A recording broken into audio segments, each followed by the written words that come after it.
Épidémiologiste.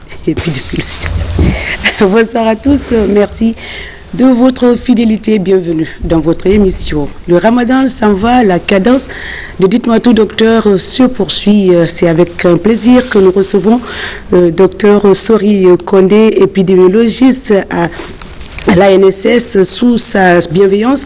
Nous allons parler de l'apparition de la fièvre Lassa dans le pays. Il faut noter que le 23 avril dernier, un communiqué a été publié par le ministère de la Santé et de l'Hygiène publique sur les antennes de la télévision nationale. C'est quoi donc la fièvre Lassa? Quelles sont les causes, les symptômes et comment se transmet-elle? Les explications, c'est avec Dr Kondé et notre spécialiste du jour. Dans un court instant, les détails. Mesdames et messieurs, bonsoir et bienvenue à tous.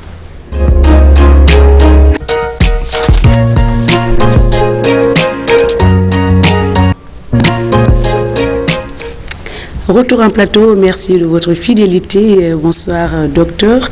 Merci donc d'avoir accepté une fois encore notre invitation.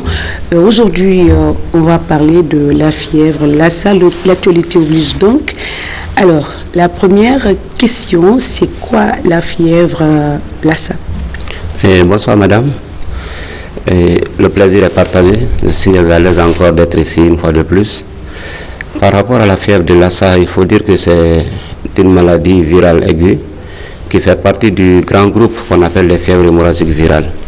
C'est du même groupe que la maladie à virus Ebola, le Marburg, la dengue. Donc c'est une maladie virale qui, vous voyez dans leur nom, on a fièvre hémorragique virale. Ça veut dire que ce sont des maladies causées par des virus, mais qui au fil de l'évolution, si ce n'est pas détecté et pris en charge à temps, ça peut aboutir à des signes d'hémorragie. D'accord. À des saignements. Bon, Lassa, vous avez cité Lassa, Ebola, Marburg, mais c'est la même maladie hémorragique, on peut dire maladie hémorragique, mais les degrés de gravité diffèrent quand même. Bien sûr que oui.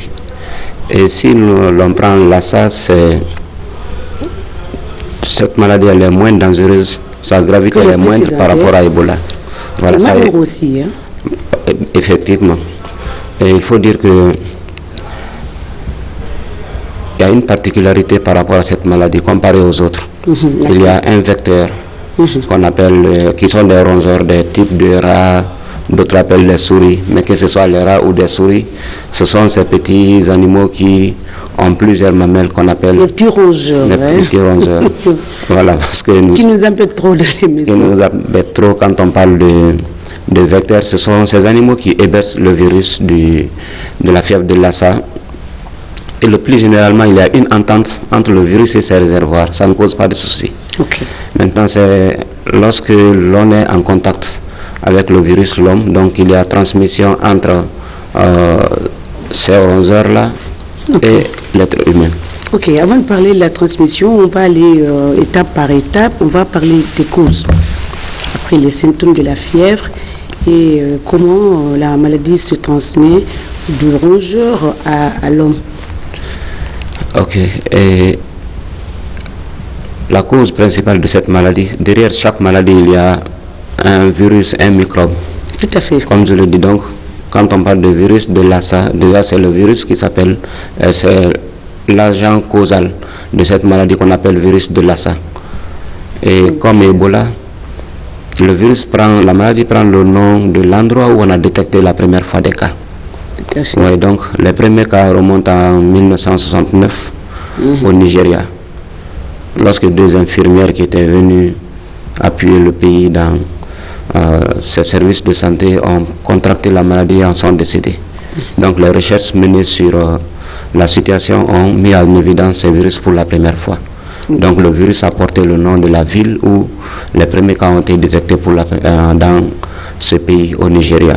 Okay. Et comme Ebola, c'est la rivière où on a détecté les premiers cas au Congo, qui s'appelle la rivière Ebola donc, et la maladie a pris le nom. Ok, Lassa est endémique surtout en Afrique de l'Ouest. Nous avons une bande d'endémie de la fièvre de Lassa. Malheureusement, notre pays fait partie de cette zone d'endémie. À part cela, nous avons 2 pays frontaliers, en l'occurrence le Libéria et la Sierra Leone, qui sont aussi des pays à endémie de fièvre de Lassa. Ce sont des pays qui hébergent beaucoup de rongeurs qui sont des réservoirs de cette maladie, du virus de cette maladie. Donc c'est ce qui fait que nous avons chaque fois des cas qui se signalent par-ci par-là, et après il y a de l'accalmie, mais il y a encore des cas qui se signalent. C'est pour dire que nous vivons dans un milieu où il y a déjà des réservoirs qui hébergent le virus, et à tout moment la barrière peut être franchie, quitter l'animal rongeur et arriver sur l'être humain. Alors, on a parlé des maladies, des pays qui sont, en tout cas, où on a découvert ces rongeurs-là, où la maladie existe déjà, mais il y a d'autres pays aussi qui sont également exposés. Est-ce qu'on peut savoir lesquels des pays aussi qui sont exposés à cette fièvre de Lassa? Oui, vous savez, tous les pays sont exposés parce que les personnes à risque, ce sont les personnes qui vivent ou qui rendent visite, qui se rendent dans les zones d'endémie. Et aujourd'hui, avec le commerce international et la mobilité des populations, il y a des gens qui viennent. Si je prends par exemple 2021, à l'occasion de la maladie à virus Ebola à Zérekoré, dans la région de Zérekoré, il y a beaucoup d'experts internationaux qui sont venus nous appuyer, qui s'y sont rendus. Et avec les activités accentuées, nous avons détecté 7 cas de fièvre de Lassa à l'occasion de la lutte contre la maladie à virus Ebola. Vous voyez, donc, il y a toutes ces personnes qui étaient là, sont des personnes à risque qui peuvent se déplacer et retourner dans leur pays. On ne souhaite pas, mais s'il se trouve que ces personnes se sont exposées, elles pourraient transporter la maladie chez elles. Autour de nous, nous avons le Mali également qui ne fait pas partie de la zone d'endémie. Nous avons également le Ghana, mais qui ont détecté des cas positifs de fièvre de Lassa. Pour le Mali, d'ailleurs, c'était en 2019, le premier cas a été signalé, mais c'était un étranger qui avait visité un pays endémique de fièvre de Lassa et qui s'était rendu dans ce pays, qui a développé les signes, et enfin la confirmation a été faite. D'accord. Quels sont les signes de la maladie?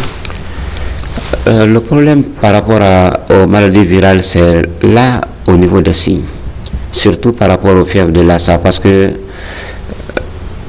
80% des personnes qui contractent le virus passent inaperçues, ne développent pas de signes ou développent des signes mineurs.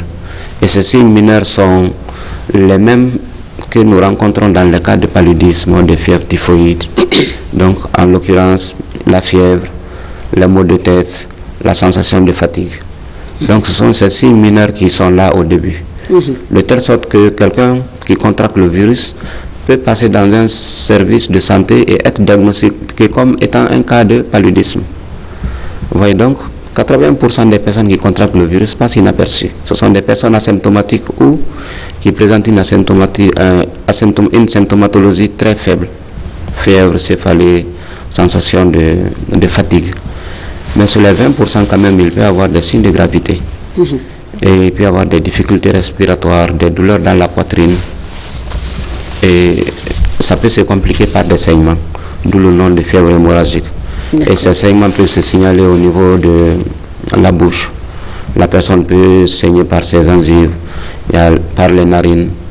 Et on sait qu'il peut y avoir aussi des saignements chez nos sœurs qui peuvent simuler les règles, qui peuvent ne pas être réellement des règles.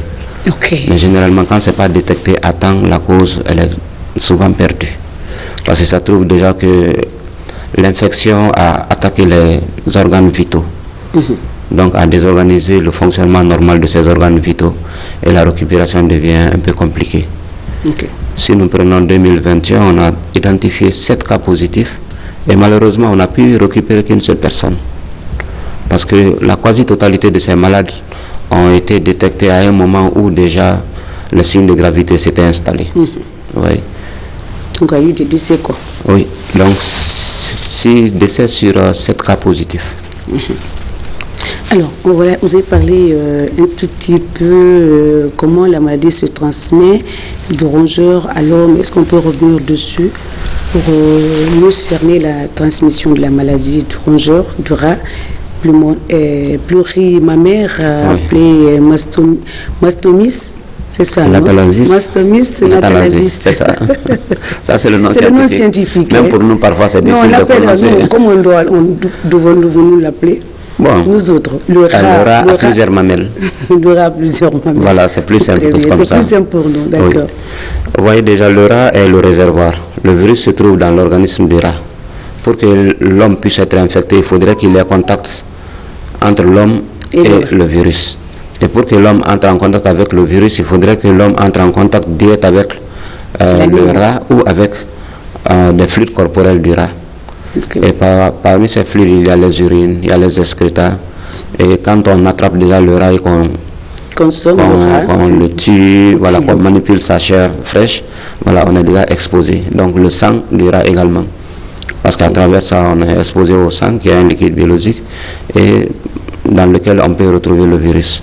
Okay. Donc il y a deux étapes. Il y a d'abord la transmission entre le vecteur et l'homme, donc à travers les urines, les excrétas, la manipulation même de la chair du réservoir.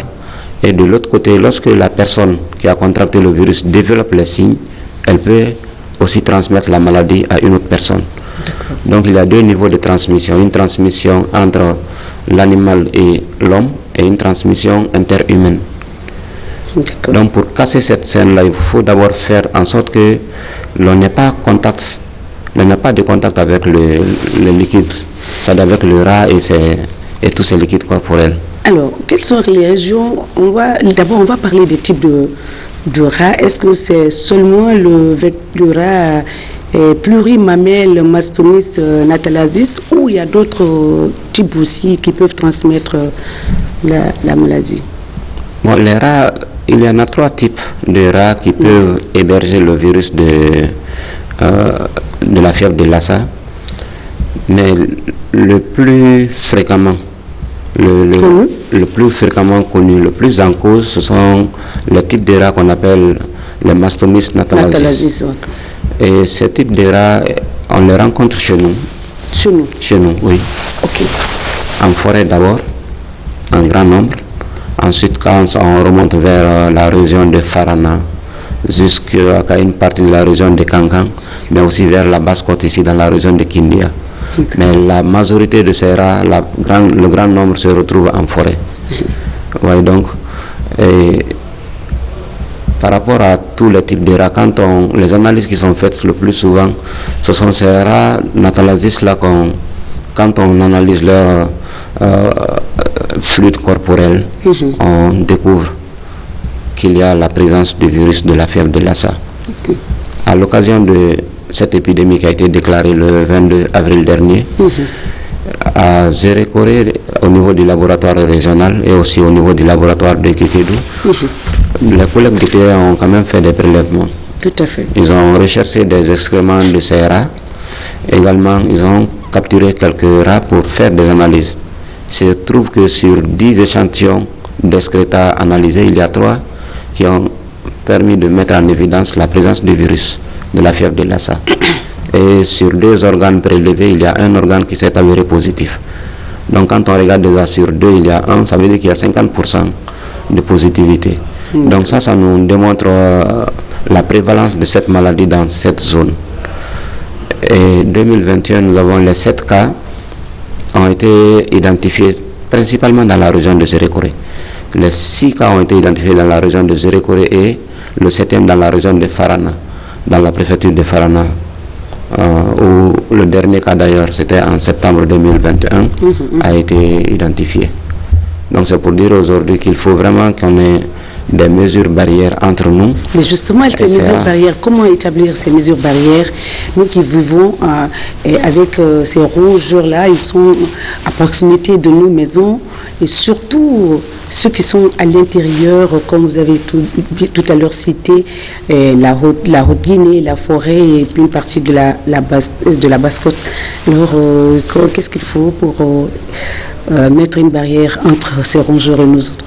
Vous savez, quand on analyse les choses, on se rend compte que les rats aussi viennent chez nous pour certaines raisons. Évidemment. Et pourquoi? C'est pour se nourrir. Vous voyez, donc, la mauvaise conservation de nos aliments, c'est l'un des facteurs qui amène les rats à quitter le milieu extérieur pour venir dans nos concessions, pour manger le reste de nos aliments qui sont mal conservés. Mais aussi l'insalubrité. Parce que quand l'alentour de nos concessions n'est pas bien salubre, c'est pas bien nettoyé, c'est pas bien entretenu, les rats viennent à ce niveau-là. Il y a de l'eau stagnante partout. Vous voyez, même si à l'intérieur on fait la bonne conservation des aliments, mais les restes d'aliments qu'on jette tout près de la maison, les rats vont venir là. Tout à fait. Et de là, les rats peuvent accéder à l'intérieur de nos tout à fait, concessions. quand surtout la porte est ouverte. Et je vais vous dire, il y a des Traorés qui ont les pieds mangés par les rats parce que voilà, ils vivent, leur concession, leur maison appartient aussi aux rats. Tout à fait. Ouais, et pendant ce temps que le rat vient pour manger les restes d'aliments, le rat urine, le rat peut mettre ses excréments là. Voilà, si l'urine là... Tout autour de la maison aussi, tout et que les autres aliments tombent. Oui, et ces aliments infectés, nous allons les consommer. En les consommant, nous ingérons le virus sans le savoir. Ouais, donc d'où l'importance de créer cette barrière-là en rendant vraiment l'alentour de nos concessions très les moyens de prévention. Voilà, c'est les moyens de prévention. Il faut vraiment que les ordures soient gérées convenablement très loin de nos concessions et que nos aliments soient convenablement couverts. Est-ce qu'on consomme ces rongeurs? De l'autre côté, c'est cela. On peut les identifier des bons rongeurs que l'on consomme quotidiennement, de l'autre côté, en forêt. De l'autre côté, c'est cela. Les réservoirs du virus. Dans nos coutumes, les enfants vont à la chasse de certains petits rongeurs, de certains animaux de brousse, dont les rats. Il y en a qui vont même jusqu'à creuser le trou de ces rats pour les sortir. Mettre des guet-apens ou mettre des guet-apens pour les attraper et puis aller faire la fête. Voilà, donc il y a aussi cela. Et pour ça, il faut vraiment la sensibilisation. C'est vrai, nous avons nos coutumes, nos manières de faire, mais aussi il faut que tout cela soit fait dans la bonne santé. Et pour qu'il ait la santé, il faudrait que certaines pratiques, qu'on essaye quand même de voir si elles sont en porte-à-faux avec tout ce qui peut garantir notre santé, il faudrait qu'on puisse les abandonner. Tout à fait. Donc la manipulation de ces rats aussi, les attraper, manipuler leur chair fraîche.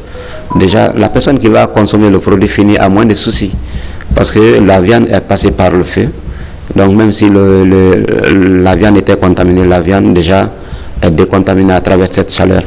Mais la personne qui a attrapé le rat, qui l'a égorgé, qui a manipulé la chair, est entrée en contact jusqu'à la cuisson, avec le plus exposé, quoi. Oui. Celui qui a consommé, quoi. Oui, bon. Non, même la personne qui va, la bonne dame qui va faire la cuisson, elle est exposée parce qu'elle va toucher à la viande fraîche. Et cette viande fraîche-là, il y a le sang qui peut être contaminé.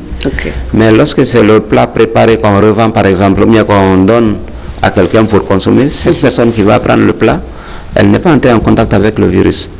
Mais ce sont des personnes qui attrapent le rat, donc le réservoir qui vont tuer, manipuler la chair, ainsi de suite. Et cette bonne dame qui va nettoyer, qui va laver, pour enlever les chiures avant de mettre dans la marmite. Voilà, donc elle aussi, elle est exposée sans le savoir. Donc c'est un peu toute chaîne qu'on doit rompre, faire en sorte qu'on ne rentre pas du tout en contact avec le rat. Donc on arrête d'attraper ces types de rats et qu'on fasse en sorte que nos domiciles soient propres et que nos aliments soient convenablement protégés. Je parle de convenablement parce qu'on peut mettre un couvercle qui est très léger. Et qui peut déborder. Il y a des rats qui peuvent venir et puis... ils sont costauds. Voilà, quand ils touchent seulement et puis le couvercle s'enlève et puis... ils profitent. Et ils profitent, ils mangent et puis pendant ce temps, ils peuvent contaminer notre aliment. Et si on se lève le matin, on veut manger le reste de cet aliment, on est en train de prendre du virus. Malheureusement, oui. Alors, je le disais à l'entame de l'émission, qu'il y a un communiqué qui était passé comme quoi le pays a déclaré qu'une personne est déclarée positive de la fièvre Lassa. C'est dans la préfecture de Yékédou, sous-préfecture de Kassadou. Hein, c'est ça. Est-ce que l'on peut parler un peu de son itinéraire thérapeutique? Oui, les enquêtes menées par nos collègues, bon, vous l'avez dit, c'est le 22 avril dernier, la déclaration finale a été faite et le lendemain, vous avez eu le communiqué. D'accord. Et ça, c'est au regard de ce qu'on appelle le règlement sanitaire international. Tous les États membres de cette organisation sont obligés de déclarer les épidémies lorsqu'elles surviennent. Ça permet quand même la mobilisation des autres pour pouvoir appuyer sur tous les plans, le plan financier, le plan technique, le pays, afin que l'on se donne la main pour circonscrire la situation. C'est ce qui s'est passé en 2021 avec Ebola, où on a quand même pu circonscrire, ça n'a pas quitté la zone où les cas ont été identifiés. En revenant à ce cas de fièvre de Lassa, vous savez, nous avons un système de surveillance qu'on appelle le système d'alerte précoce. Depuis les centres de santé, disons depuis la communauté, nous avons ce qu'on appelle les relais communautaires, qui sont les représentants des villages, des secteurs, désignés par eux pour servir d'interface entre la communauté et les services de santé. Donc ceux-là sont chargés de remonter à nos services de santé tous les problèmes de santé inhabituels qu'ils rencontrent. Ok. Et même les problèmes habituels, il y a un système de remontée. Donc lorsqu'il y a ces problèmes sont remontés et la chaîne se suit. Donc de la base vers le sommet, les analyses sont faites et le feedback est fait. Et le 19, la direction préfectorale de la santé de Guékédou a été alertée par nos services, soit disant qu'il y a une dame qui développe des signes persistants d'une maladie similaire au paludisme, mais qui résiste au traitement habituel de la cause. Les fièvres hémorragiques, c'est un peu ça.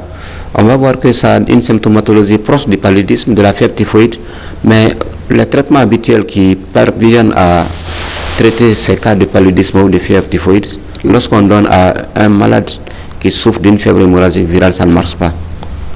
Vous voyez donc, elle a visité la communauté d'abord, comme on le sait, on va prendre les décoctions, on va rendre visite aux vieilles personnes pour dire, bon, peut-être qu'elle connaît des feuilles ou des écorces qu'il faut bouillir et boire, ça peut résoudre le problème. Et tout ça, ça n'a pas produit d'effet. Elle a visité un de nos postes de santé à Yomadou, qui est un district de la sous-préfecture de Kassadou. Et également, ils ont traité le paludisme, ça n'a pas marché, la fièvre typhoïde non plus. Okay. Et la femme était en état de famille de 3 mois. Donc c'est en ce moment que la référence a été faite à l'hôpital préfectoral de Guékédou. Et comme elle était enceinte, elle a été admise au niveau du service de maternité. Mais lorsque ceux-là sont rendus compte qu'il y a échec thérapeutique, ils ont dit qu'il faut qu'on prélève la dame et qu'on voit si ce n'est pas une fièvre hémorragique virale. Et ça a eu lieu dès le lendemain le 20. Et malheureusement, le test est avéré positif. Et pour les fièvres hémorragiques, avant de faire la déclaration officielle, il faut faire une double confirmation. Tout à fait. Donc l'échantillon a été acheminé dès le lendemain à Conakry le 21. Le laboratoire des fièvres hémorragiques de Conakry également a confirmé le diagnostic posé par le laboratoire de périphérie. Et le même jour, on a tenu une réunion d'urgence au ministère de la Santé. Et après confirmation, donc le lendemain, le ministre a fait la déclaration officielle pour informer la population, mais aussi les partenaires techniques et financiers que la Guinée est en épidémie de fièvre de Lassa. Donc les enquêtes ont été approfondies. Et pour le moment, les collègues n'ont pas pu identifier la source de l'infection. Okay. Mais il y a des informations selon lesquelles, en début du mois d'avril, elle était partie dans un village où elle a participé à de la moisson. Et donc elle a participé à la moisson du riz et la récolte d'autres aliments cultivés à ce niveau. Et c'est après ça que probablement le 12 avril, elle a commencé à développer les premiers signes. Donc on peut se dire, comme nous disons que ce sont les rongeurs qui sont le réservoir, pour un premier temps, il y a une contamination, une transmission entre ce réservoir qu'elle aura à plusieurs mamelles et l'homme. Est-ce que c'est à l'occasion de ces travaux champêtres qu'elle est entrée en contact avec le virus? C'est possible, c'est une possibilité. Mais pour le moment, ça n'a pas été prouvé avec évidence que c'est parti de là. C'est là, oui. Voilà, comme dans ces moments aussi, les gens, on a de l'aliment. Ces rats sont en brousse, on a des aliments qu'on mange. On peut ne pas finir, on peut jeter le reste au champ là-bas, rentrer le lendemain et revenir, ainsi de suite. Bon, on ne sait pas comment ça s'est passé exactement pour le moment, mais c'est l'hypothèse quand même que ça pourrait partir de là. D'accord. Alors, aujourd'hui, c'est le seul cas déclaré, pas de cas contact Quelles sont les actions menées jusqu'à aujourd'hui? Bon, les fièvres hémorragiques, un seul cas confirmé égale à l'épidémie. Alors qu'il y a d'autres maladies, lorsqu'il y a un cas confirmé, ils ne sont pas encore en épidémie. C'est le cas de la rougeole, la méningite. Il faut un certain nombre de cas sur une période donnée. Mais à cause de la gravité des maladies virales appelées fièvre hémorragique, un seul cas suspect égale alerte et un seul cas confirmé égale épidémie. Depuis la détection de ce premier cas, on n'a pas identifié de nouveaux cas confirmés. Cependant, quand même, il y a des cas suspects qui ont été identifiés, qui ont été testés négatifs. Et il y a le dernier cas qui a été identifié hier, un cas suspect, dont les résultats de laboratoire ne sont pas encore rendus publics. Et on verra les jours à venir quel sera le résultat qui sera donné. Mais ce qu'il faut noter, ce cas suspect n'a pas de lien avec le cas confirmé. Il n'y a pas de liaison. Et il y a des contacts qui sont en train d'être suivis. Vous savez, le processus dans la lutte contre les fièvres hémorragiques, il y a ce qu'on appelle le suivi des contacts. Pourquoi? Parce que pour ce second temps, il y a la possibilité de transmission interhumaine. Les personnes qui ont été en contact avec le cas confirmé, si ces personnes ont effectivement contracté le virus, pendant une période qu'on appelle la période d'incubation, elles pourraient développer la maladie. Je mets aux conditions, elles pourraient. Parce que comme je l'ai dit, 80% des cas passent inaperçus. Soit c'est des cas qui ne présentent même pas de signes, ou des personnes qui vont présenter des signes très légers. Et parfois, ça ne nécessite même pas de traitement, les gens se rétablissent. Cependant, le virus est là, dans leur organisme. Il va falloir faire un examen de laboratoire pour mettre en évidence le virus. Donc ces contacts sont suivis. Pour le cas de la fièvre de Lassa, la période d'incubation c'est entre 6 à 21 jours. Donc ces personnes sont suivies pendant cette période-là. Chaque fois que quelqu'un qui est sous le suivi développe un signe tant soit peu, il est extrait, envoyé dans un centre de traitement des épidémies. Le prélèvement est fait pour se rassurer que ce n'est pas dû au virus. Et si ce n'est pas un cas de virus, la personne est remise dans la communauté après traitement de la maladie pour laquelle elle avait développé les signes.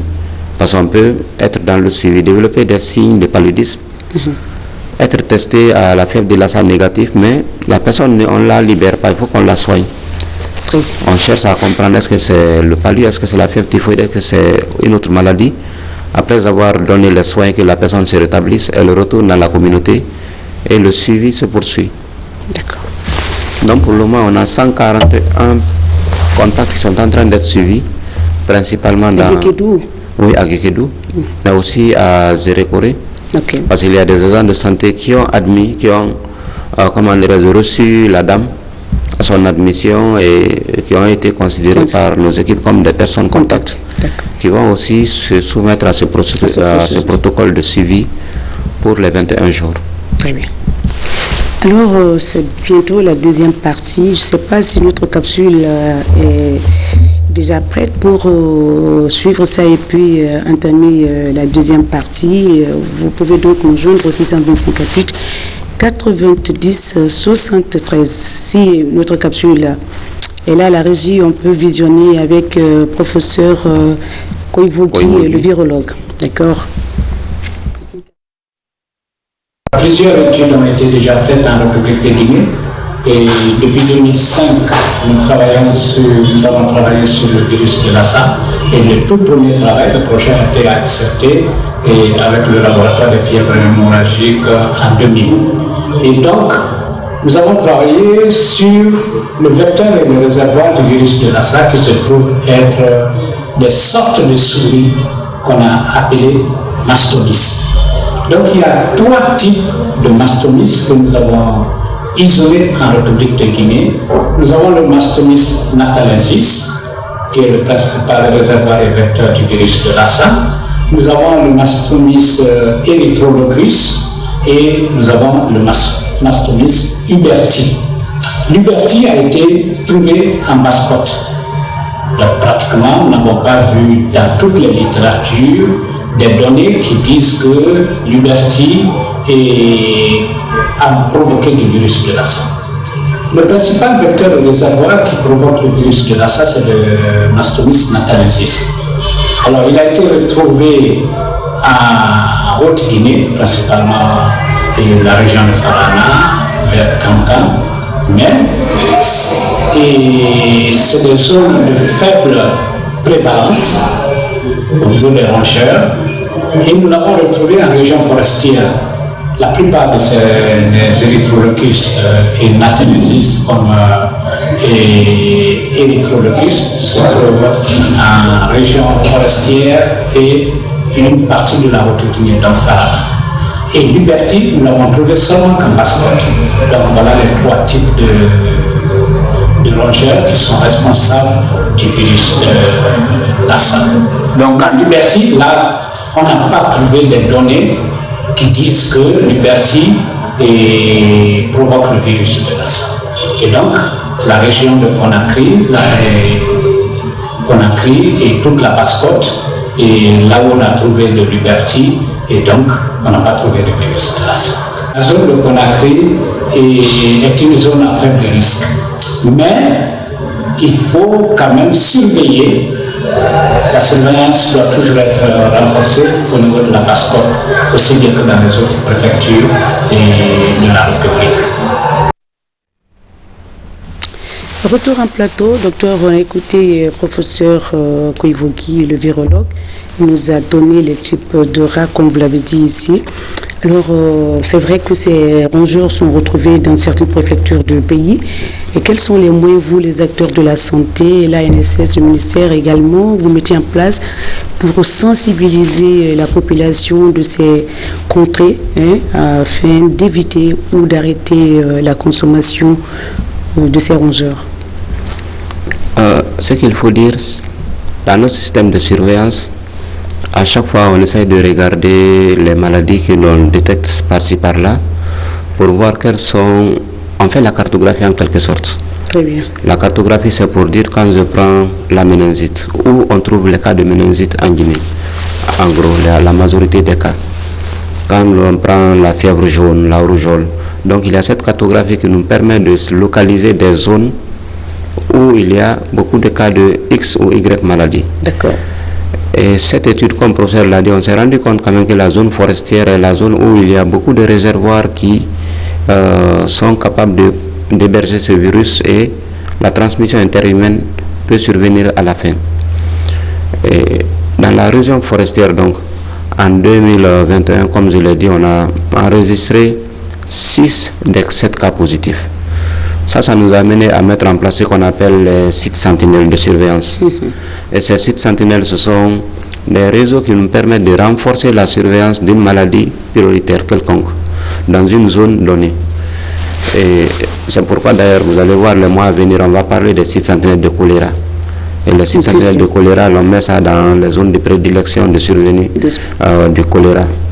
Et Foricaria fait partie de ces préfectures, voilà, surtout Kabak. Nous regardons d'où sont partis les premiers cas, les cas de choléra, d'où partent ces cas. Et souvent c'est au niveau du littoral ici. Et quand on prend la méningite, il y a ce qu'on appelle la ceinture méningitidique, où nous avons 17 préfectures qui sont dans cette ceinture. Pour le Lassa, nous avons trouvé que c'est la région de Farana et la région de Zérékoré. Donc nous avons installé des sites sentinelles dès 2021. Et ces sites sentinelles ont pour rôle la détection précoce. C'est ce qui nous permet chaque fois de se rendre compte qu'il y a des cas suspects. Et souvent il y a des choses, on ne fait pas de bruit autour lorsque les résultats sont négatifs. Sinon ce n'est pas la première fois depuis cette année qu'on a détecté des cas des personnes suspectées de Lassa.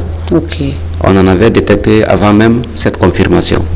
Ce cas confirmé était Pourquoi vous n'en parlez pas?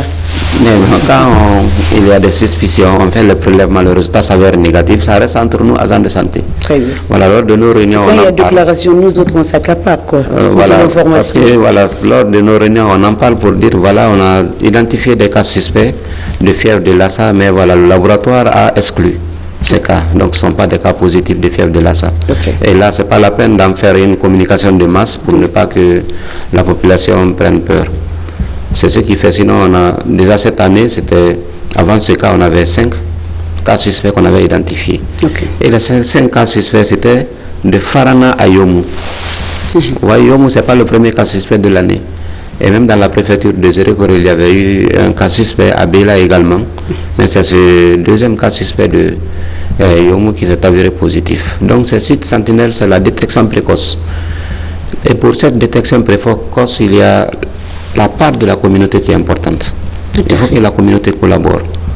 Et avant la mise en place des sites sentinelles, nous avons installé ce qu'on appelle les plateformes Une Seule Santé, dans le cadre de la surveillance dans cette interface environnement, santé humaine, santé animale. Donc ces plateformes sont installées à tous les niveaux de la pyramide. Au niveau national, nous avons la plateforme. À ce niveau, nous avons les plateformes régionales, préfectorales, les plateformes au niveau sous-préfectoral.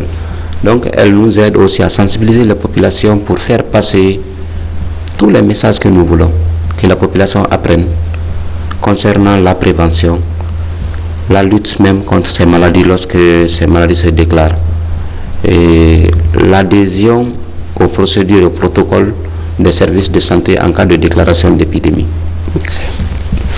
Très bien. J'espère que le numéro est affiché, le 620 58 90 73, la deuxième partie. Vous pouvez donc nous rejoindre pour poser des questions par rapport au sujet du jour, fièvre Lassa dans le pays. Nous sommes avec Dr Souri Kondé, médecin en santé publique, épidémiologiste à l'ANSS. Docteur, on va sensibiliser au fur et à mesure la population, surtout celle de Zérekoré, de la forêt, de la Haute-Guinée. Voilà, le premier appel est déjà là, on va prendre d'abord et au fur et à mesure on sensibilise. Allô? Allô? Allô? Oui, bonsoir monsieur.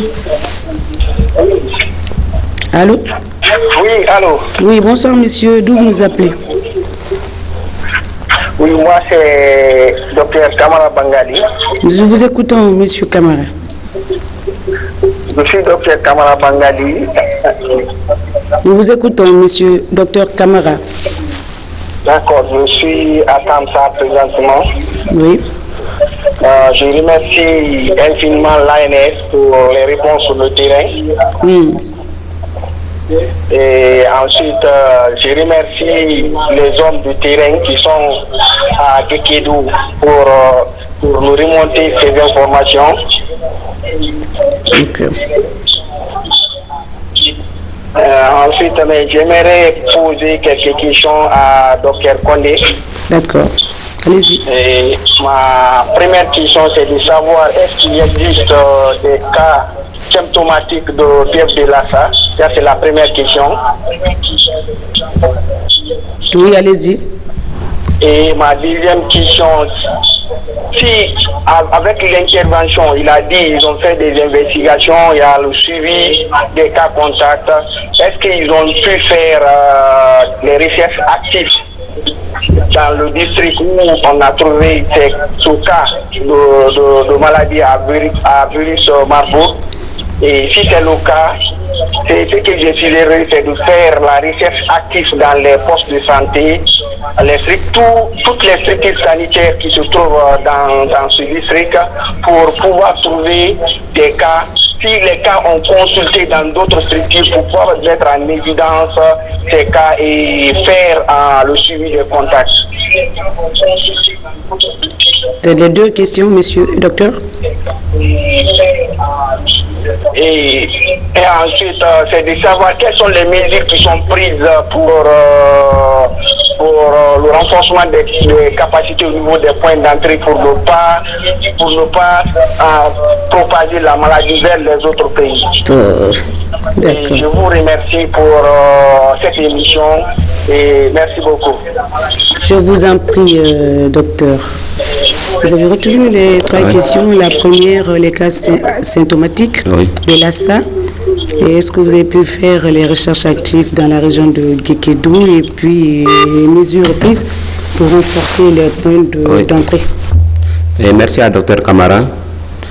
Il faut dire que oui, les cas symptomatiques existent. Cette dame, elle était une personne qui a développé les signes, donc elle était symptomatique. Je suis certain que si elle n'avait pas développé les signes, on n'aurait pas pu détecter le virus chez elle, parce qu'elle n'aurait pas été prélevée pour des examens qui vont dans ce sens-là. Comme je le dis, la majorité des cas, ce sont des personnes asymptomatiques ou qui présentent une symptomatologie mineure. Mais déjà, il y a des personnes qui développent effectivement les signes. Tous les cas qu'on a testés positifs dans notre pays, ce sont des personnes qui ont développé des signes. Vous voyez, la difficulté, c'est à ce niveau. Les personnes qui ne développent pas de signes, on ne peut pas arrêter quelqu'un comme ça pour dire, bon, est-ce que vous n'avez pas la fièvre de Lassa? C'est quand la personne développe les signes qu'on parvient en ce moment à poser le diagnostic. Ouais, donc ça, c'est la réponse à la première question. Et il a suggéré la recherche active. Il faut dire que les collègues ont fait ce travail qu'ils proposent. La revue documentaire sur une certaine période dans l'ensemble des structures de santé de la préfecture de Guékédou, où il y a, sur la période, il y a plus de 800 personnes qui ont consulté. Donc, ils ont regardé les plaintes de chacune de ces personnes pour voir est-ce que quelqu'un n'était pas passé là avec une symptomatologie proche de celle de la fièvre de Lassa. Et dans le processus, lorsque cette question, la réponse à cette question est positive, est oui, et que c'est une consultation récente, la personne est recherchée. C'est ce qu'il dit, la recherche active. Donc la personne est recherchée cette fois-ci dans la communauté. Je peux passer dans un centre de santé, me faire consulter, après je rentre, je suis suivi à l'ambulatoire. Vous voyez, maintenant, lorsqu'on passe dans la structure, on trouve que les signes pour lesquels j'ai consulté font penser à la maladie pour laquelle nous sommes en train de mener des investigations. Donc, je suis recherché dans la communauté pour pousser les investigations. On trouve des gens qui sont déjà rétablis, on trouve d'autres qui sont décédés, malheureusement, mais il y a aussi des personnes vivantes qu'on rencontre qui sont encore malades. Et si cela est, on applique ce qu'on appelle la définition des cas. La définition des cas, c'est pour dire, lorsque vous avez X, tel signe, telle personne, ça nous fait penser à telle maladie. Donc ça, c'est appliqué. Si cela s'avère que la personne répond, le processus se poursuit. D'accord. La personne est soustraite de la communauté, isolée dans le centre de traitement. Le prélèvement est fait pour le laboratoire et le traitement est entamé. Donc ce processus se fait. Les mesures de prise, la dernière question. Voilà, les mesures prises, il faut dire que la région, c'est-à-dire nos dispositifs de riposte, il y a ce qu'on appelle les équipes préfectorales d'alerte et de réponse aux épidémies, qui existent dans chacune des préfectures. Et au niveau supérieur, il y a ce qu'on appelle les équipes régionales, chargées de l'alerte et de la réponse aux épidémies. Et au niveau central, nous avons l'ANSS avec ses différents départements. Donc, une équipe d'appui a quitté Conakry pour aller aider Guékédou à pousser les investigations. Parce qu'il faut comprendre la dynamique de la maladie pour pouvoir la circonscrire. Si la dame a été contaminée par une autre personne, il faudrait que la personne soit identifiée et que les autres personnes exposées puissent être identifiées et isolées, prises en charge. Cela augmente non seulement leur chance de survie, mais aussi ça augmente notre chance de rompre la chaîne communautaire de transmission. Donc ce travail est en train d'être fait et nous espérons quand même que les équipes parviendront à circonscrire rapidement cette situation. Ce qu'il faut dire, dans cette situation de fièvre de Lassa, la majorité des cas sont des cas isolés. Les 7 cas qu'on a détectés en 2021, il n'y avait aucun lien établi entre les 7. C'était des cas qui n'avaient aucun lien les uns avec les autres. Vous voyez, et ce cas suspect qui a été identifié hier, on saura davantage par rapport à ce qui va en être. Mais ça n'a pas de lien avec le cas confirmé. Très bien. Allô. Allô, vous allez bien? Très bien. Votre nom, d'où vous appelez, monsieur? Allô? Alors oui, nous vous écoutons. D'où vous nous appelez? Votre nom? Mon nom c'est Kourouma Suleiman de Kexia. Nous vous écoutons, monsieur Kourouma. Kourouma Suleiman. Nous vous écoutons, monsieur Kourouma. Éloignez-vous de votre poste téléviseur, s'il vous plaît. Comment peut-on savoir les signes? Je voudrais connaître les symptômes de fièvre Lassa. Les symptômes. Comment peut-on savoir qu'on a la fièvre Lassa? Merci. C'est la seule question. Okay. Rapidement, docteur, merci, M. Kourouma. Comme je le disais tantôt, les signes de la fièvre de Lassa, dans la plupart du temps, sont les signes mineurs qui sont faits de fièvre, de maux de tête, de fatigue Et ce sont des signes qui sont aussi communs à d'autres maladies endémiques dans notre zone. Mais ce qu'on conseille à chacun lorsque vous êtes malade, c'est de se faire consulter dans une structure de santé. Parce qu'il y a quelque chose qu'il faut établir qu'on appelle le lien épidémiologique. Si quelqu'un développe cette symptomatologie et que la personne a un antécédent de voyage dans une zone endémique, ça peut nous faire penser à la fièvre de Lassa. Mais elle-même, elle ne peut pas le savoir parce qu'elle ne connaît pas les zones endémiques. D'où l'importance d'être en contact avec le service de santé pour toute question de santé. Ça nous permet d'identifier rapidement les cas et d'empêcher que le signe de gravité ne s'installe. C'est quand le signe de gravité s'installe que le plus généralement les gens tombent dans un tableau critique et on finit par les perdre. Très bien. Alors on va lire quelques messages aussi. Avant, on demande bonsoir madame, moi c'est ingénieur Souma Abouakar. Depuis Dapompa, on ne parle que des rats. Qu'en est-il des souris qui sont plus proches de nous? Bon, merci beaucoup. Je pense que vous avez nuancé au début, parce que que ce soit les souris, que ce soit les rats, il faut se mettre à l'abri de ces êtres vivants. Surtout si ce sont des souris ou des rats qui ont beaucoup de mamelles. Parce que c'est là ça, où... on ne peut pas le savoir. Voilà, c'est le réservoir. Bon, pour les kouroumas qui attrapent ces rats pour les manger, il faut... C'est vous qui le dites, voilà, docteur pour les manger. Vous voyez, donc, que ce soit les souris, que ce soit les rats, qu'est-ce qu'il faut? Il faut se mettre à l'abri, parce que ces animaux peuvent héberger d'autres virus. La science évolue. Aujourd'hui, nous avons nos maisons qui sont pleines de souris et de rats. Mais demain, on ne sait pas qu'est-ce que ça peut nous rapporter comme maladie. Aujourd'hui, on a une idée de certaines maladies dont la fièvre de Lassa, dont le réservoir est en grande majorité constitué par ces rats à plusieurs mamelles qu'on appelle le plurimamelle. Voilà, le plurimamelle, très simplement. Voilà. Natalasis. Alors, il y a un autre. On va d'abord lire quelques messages parce que là, il faut répondre. Et prendre les appels aussi pour permettre aux uns aux autres de voir leurs questions. Voilà.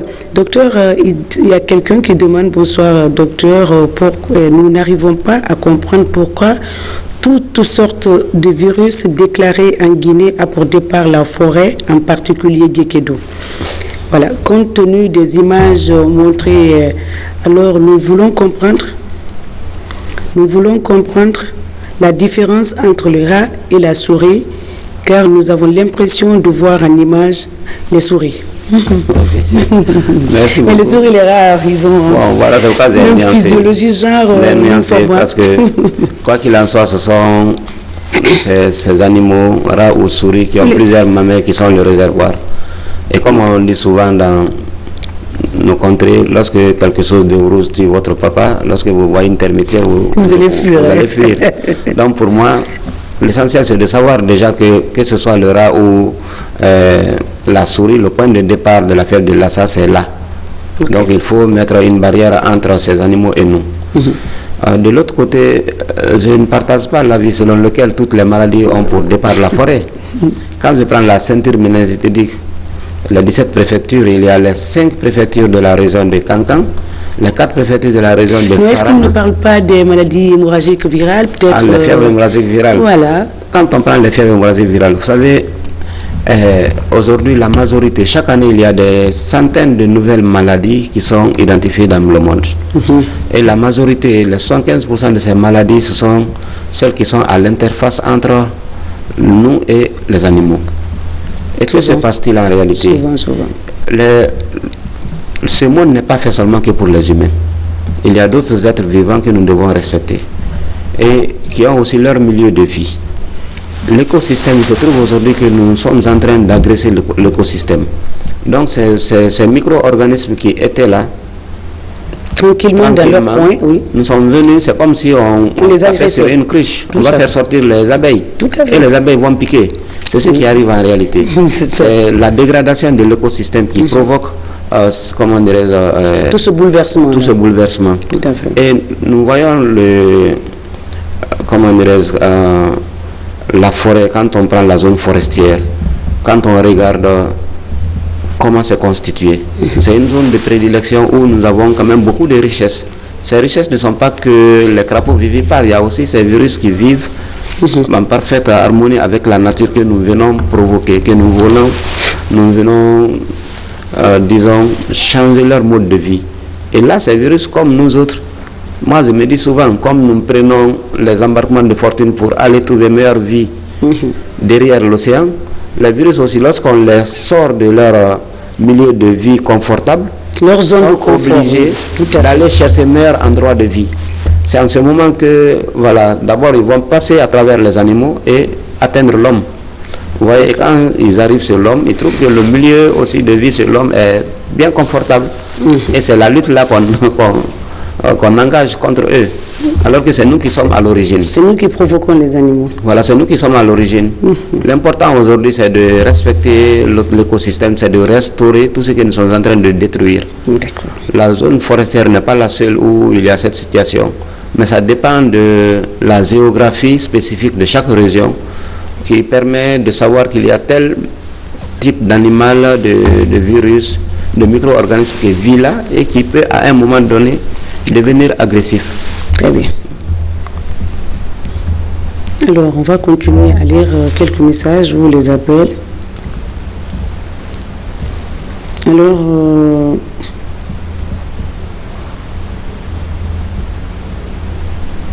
bon, ça ne me concerne pas, le message là. Ok. Allô, mesdames. Oui, bonsoir, monsieur. Votre nom, d'où vous nous appelez? Rapidement, nous arrivons à la fin de l'émission. Oui.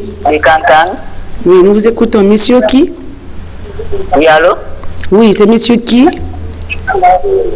Je ne comprends pas. Votre nom, monsieur, vous vous appelez comment? Je m'appelle Emmanuel Bouillon. Oui, monsieur Emmanuel, nous vous écoutons. Quoi? Nous vous écoutons, monsieur Emmanuel.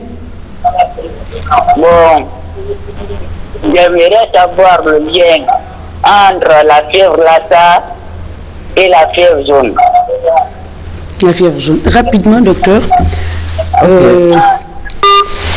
Merci, monsieur. Vous savez, le lien entre les deux, la fièvre jaune aussi, elle est classée parmi les fièvres hémorragiques virales.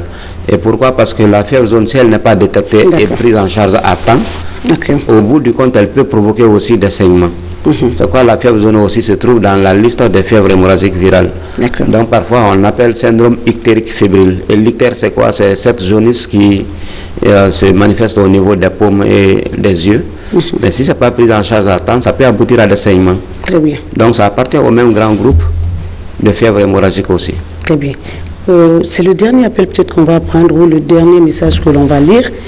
On va clôturer demain, normalement c'est la fête. Alors on va profiter, souhaiter bonne fête à nos responsables ici.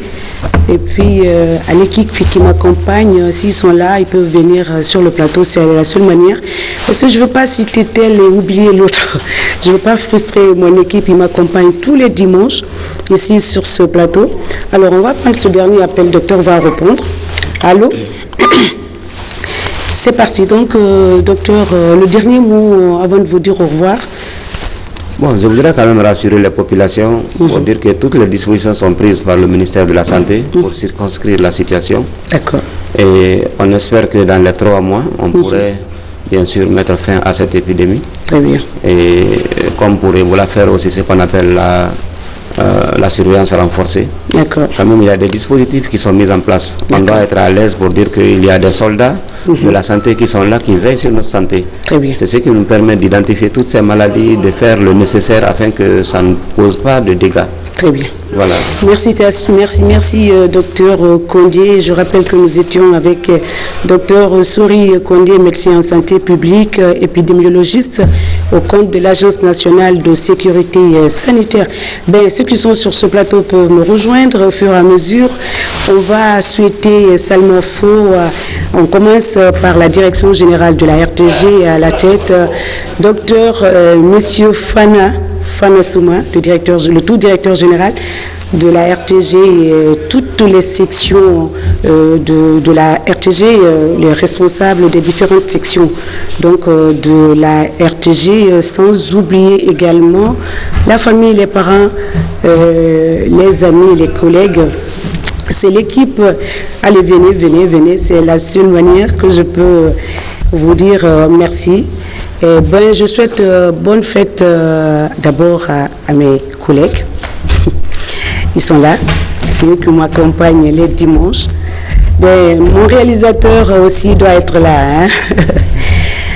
Je disais donc Salmofo au directeur général, à toute la direction, M. Fanassouma à la tête. Merci également à mes collègues qui sont là. Allez, venez par là. C'est la seule manière de vous dire merci, Salmofo. Je remercie également mes amis. Je cite ici Madame Touré et Mariam Ndiaye au ministère de l'enseignement préscolaire, Madame Kabamba Loussissé à Bamako et toute sa famille, et Madame Fanta Kamara Biki depuis Allemagne, Madame Barry Wodjaketa depuis Atlanta, son époux, ses enfants également, Aïcha Conté à Imbaya, et Madame Silla Nene Aïe, c'est elle qui me coiffe depuis des années. Merci à elle pour son effort. Merci également vraiment à Madame Sidibé Naïtou Sangaré, l'épouse de mon frère Ben Salah Sidibé, à mon frère Lansine Kabassan. La liste est longue. Je souhaite Salmofo à tous qui suivent cette émission d'ici et d'ailleurs. C'est demain, par anticipation. Salmofo, Dr Condé, d'avoir accepté notre invitation. Merci. Et Monsieur Diallo, le grand décorateur, le grand, c'est ceux de la régie, c'est eux qui font de nous, ça n'est plutôt le grand technicien qui gère notre page, le grand réalisateur, le grand caméraman, ils sont nombreux, mais d'autres sont restés de l'autre côté. Salmofo à tous, Salmofo à tous nos collègues de la RTG, de la vigie jusqu'au sommet, au niveau des vigiles jusqu'au sommet. Mais alors, il y a un qui est là-bas, viens. Ah, c'est le grand cadre. Viens par là. Je vois un autre de l'autre côté. Viens. Salmofo à tout le monde. On se retrouve donc la semaine prochaine pour d'autres thématiques dans cette émission. Au revoir, bonne fête à tout le monde. Bonne fête. Il y a qui est là-bas donc?